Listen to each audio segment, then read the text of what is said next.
Hello, welcome to my mini blog. বহুত দিন পর ব্লগ একটা নিয়ে চলে এসছে। এখন ব্লগ করা হয় না, তো ভাবলাম একটু ব্লগটা করাই যাক। তো মেয়ে করছে ব্লগ, আর এখানে মা, বাবা, দাদা, মেয়ে আমরা সবাই বেরোয়ে পড়েছি আসামের দিকে।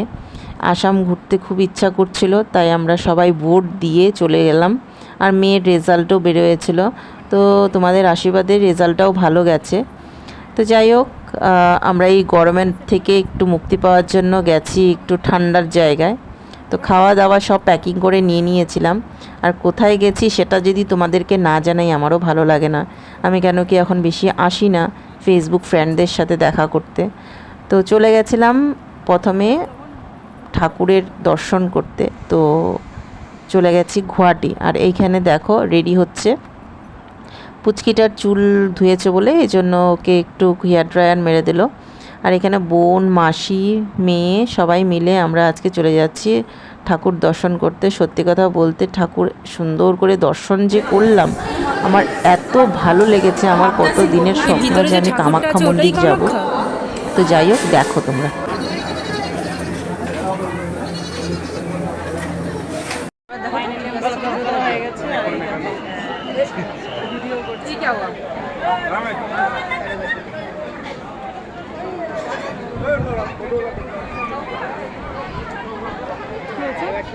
কিছু হয় নাই। মাসি এরকম ডিসকাশন করছে। যাও আচ্ছা।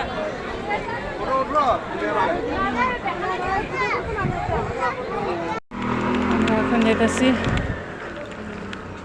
মন্দির দর্শন করতে। কই নিয়ে যেতেছে জানি না। ও ভগলা মন্দির। তো কামাখ্যা মন্দির দর্শন হয়ে গেছে আমাদের। এখন যাই আমরা ভগলা মন্দির। আর আমাদের জামাই ওইখানে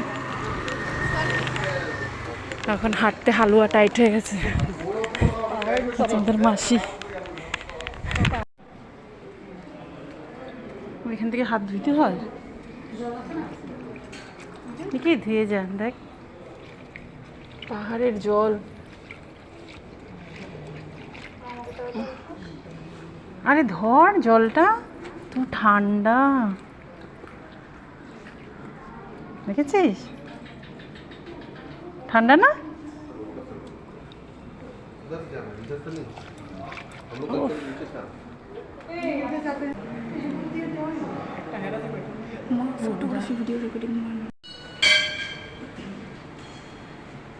তো পুজো দিয়ে শেষ হওয়ার পরে আমরা একটু খাওয়া দাওয়া করলাম। খাওয়া দাওয়া করে আবার গাড়িতে বসে গেছি। তো এটা হচ্ছে বড় বোন, ছোট বোনের বাড়িতে যাব, কেন কি ওর বিয়ের সময় আমি আসিনি। তো এখন একটা পুচকিও হয়ে গেছে। তো চলো তোমাদেরকে দেখাচ্ছি পুচকিটাকে। গালের মধ্যে রসগোল্লা দিটা। এই গালগুলো আমার লাগবে। পছন্দ হয়নি কথা। এই আঙুলের এই গাঠি গাঠিগুলো আমার ভালো লাগে। এই আমার তোর এখন কইমা গেছে গা। এটা দিয়েছিল যে তারপরে পা আমার হইব না একটা বছর। হ্যাঁ, এই গলাটা টেনে ছিঁড়ে দে। এই ছিঁড়ে দে, এইটা ছিঁড়ে দে। ওইটা টানে জোরে জোরে। হ্যাঁ জোরে আঙ্গুল ঢুকা। ওই যে আঙ্গুল ঢুকাচ্ছে আস্তে আস্তে করে। হ্যাঁ ওই যে মাথাটা ঘুরাই দিতে পারবো। জন্য হ্যাঁ।